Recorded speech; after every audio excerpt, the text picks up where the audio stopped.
Hello everyone. This video is the discussion prompt for the third School Improvement Council discussion related to school improvement planning for second year and alumni SI2 schools. During this video, we will provide an overview of the coming year and instructions for how to participate in this month's discussion.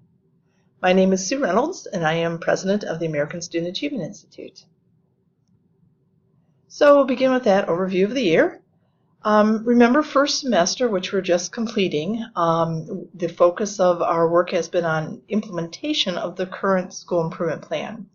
So in September, you updated your steering team and your organizational structure. You also kicked off the interventions that are in your current school improvement plan. And then at the end of the semester, just last month, you evaluated your interventions to see if they were having the impact on adult practices that you wanted them to have. So as we're going into second semester, we will continue implementing our current school improvement plan, but now we're going to begin creating next year's school improvement plan. So the question is, given who we are now and the new student data that we have, what adjustments do we need to make to our school improvement plan? So in January this month, we'll look at our current goals, and given who we are now and what we know now, we'll decide if we need to update those goals. Then in February, we'll do the same thing with your root causes. We'll update those. And in March, then we'll update your interventions so that your new school improvement plan for next year has updated goals, updated root causes, and updated interventions. And then in April and May, we'll begin preparing to implement the interventions in your plan. Okay, so today's discussion is focused specifically on next year's goal. And to determine next year's goals, we'll look at really 4 parts to the discussion. The first part is we'll have council members review new student achievement data, so new student data, and you'll ask the same questions that you asked the last time that you looked at the old data. What pleases you about the new data? What disturbs you? And what achievement gaps do you see in the data?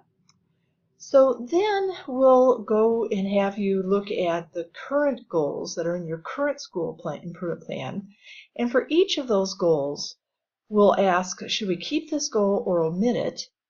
And if your opinion is that we should keep the goal, then we'll ask you, are there any revisions that we should be making to the language in that goal? The third task is to consider, should we add any new goals to our school improvement plan? And then finally, there's a place for you to open any discussion that you would like to, so just the additional comments section.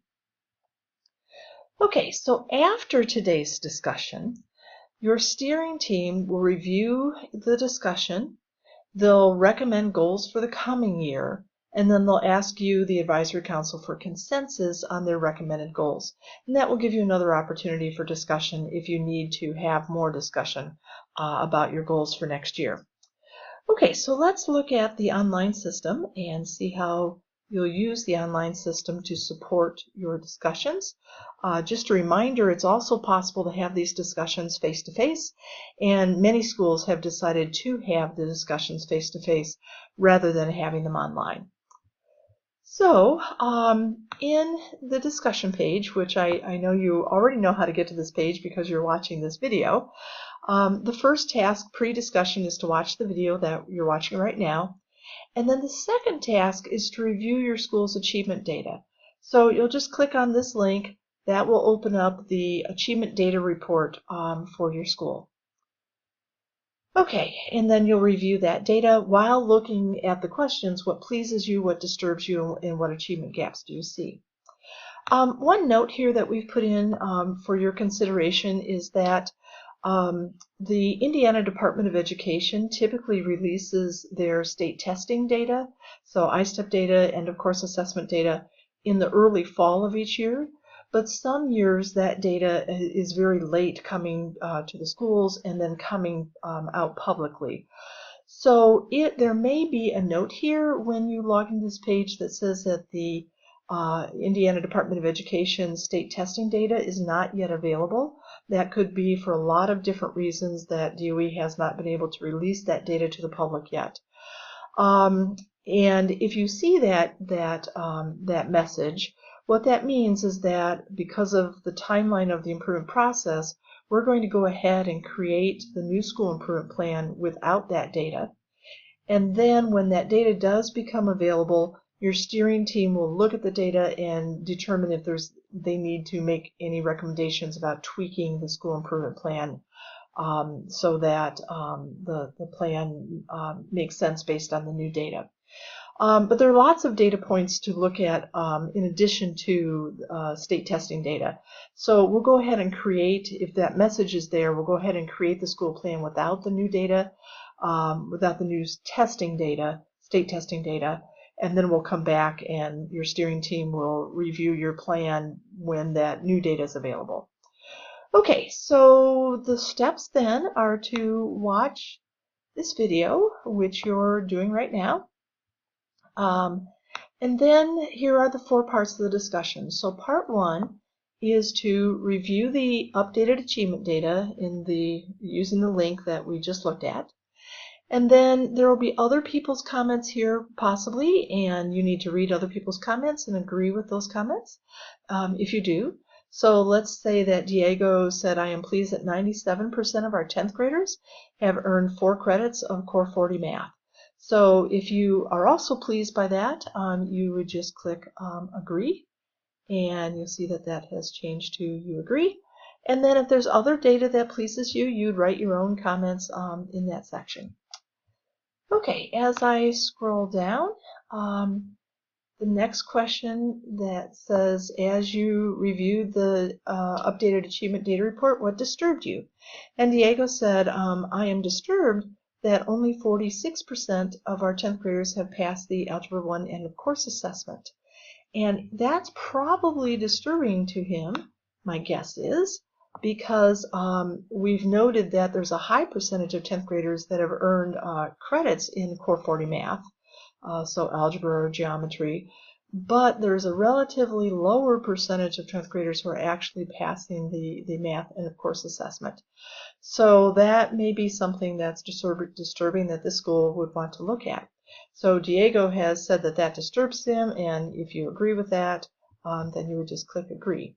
And then, of course, you can write in your own comments. I am pleased that, or I am disturbed that.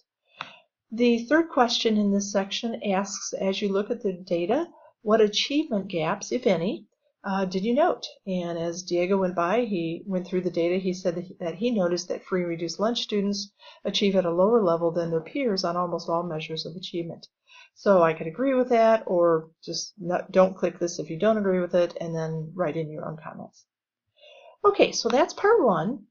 In part 2, we're going to present each of your current achievement goals, and then ask you what you want to do about those goals.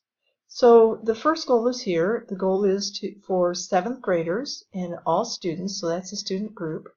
And the benchmark was to master ratio standards on I-STEP. So I can decide then, do I feel like the goal needs to be continued or the goal needs to be omitted?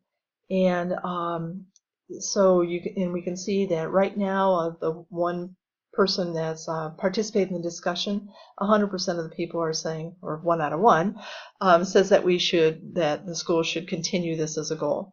So as I look at the data, I also think that we should continue this as a goal for next year. So I'm going to click continue, and now you can see the percentage has changed to 2 out of 2. And then here's what Diego wrote.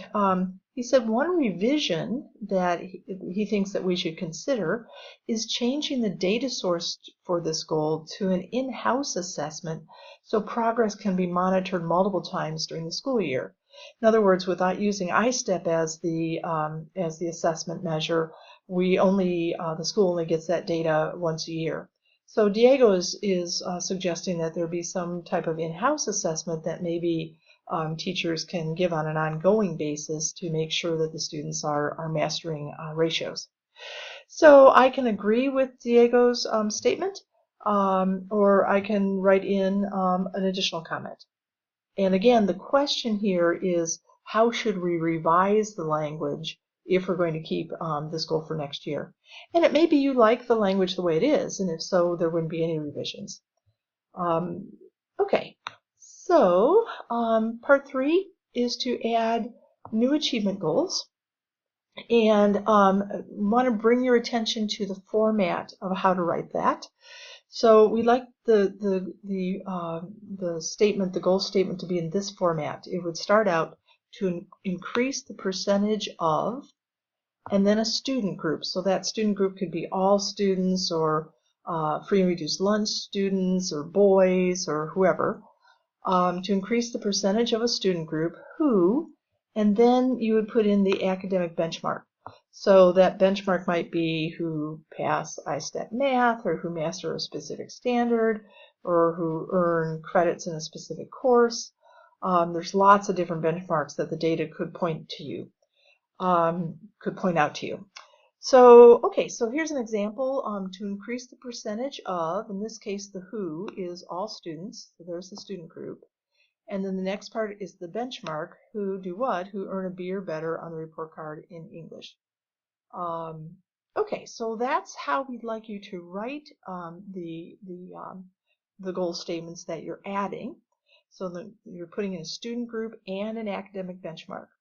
So Diego followed the prompt. He said to increase the percentage of, in this case, all students, who pass the Algebra 1 end of course assessment by the end of 10th grade. So he's wanting to focus now not only on mastering math on report cards, as reported on report cards, but also increasing the percentage of students who are mastering math based on the Algebra 1 end of course assessment. So, okay, so I can agree with Diego, or I can add something that I've observed. And also, just to emphasize, this does not have to be all students. You could write your comment to increase the percentage of free and reduced lunch students. And I might even have the same benchmark, who pass Algebra 1 ECA by the end of 10th grade. So now when I save this, now we have two goals. We have one goal to increase the percentage of all students who have done this, but then also specifically free and reduced lunch students. So a lot of times when schools are trying to close achievement gaps, they'll write goals this way, so that we have a goal for all kids, but then we also want to start to close that gap. So we have a specific goal, same benchmark, but a different student group. Okay, so that's adding goals, and very easy to do. And then the fourth part is just any additional thoughts that you have about the school's achievement goals. So that just kind of gives you an open-ended question there to include any other thing else that you would like to add to the discussion. Okay, so that's it. Don't forget as you go through to hit the save buttons. And one last part is to remember that if you have questions about all this, at the very top is the name of the person in your school who has been established as your liaison to the School Improvement for School Improvement Council discussions. So in this case, if I got to a question I didn't understand what it meant, or I was having trouble with the technology or whatever, I would either call or email Betsy Green, in the case of demo school, and let her know my question or what trouble I was having. So, okay, I think that's it. Again, thank you very much for being on our council and on your school's council, and we really appreciate your participation in the SI2 discussions. Thank you.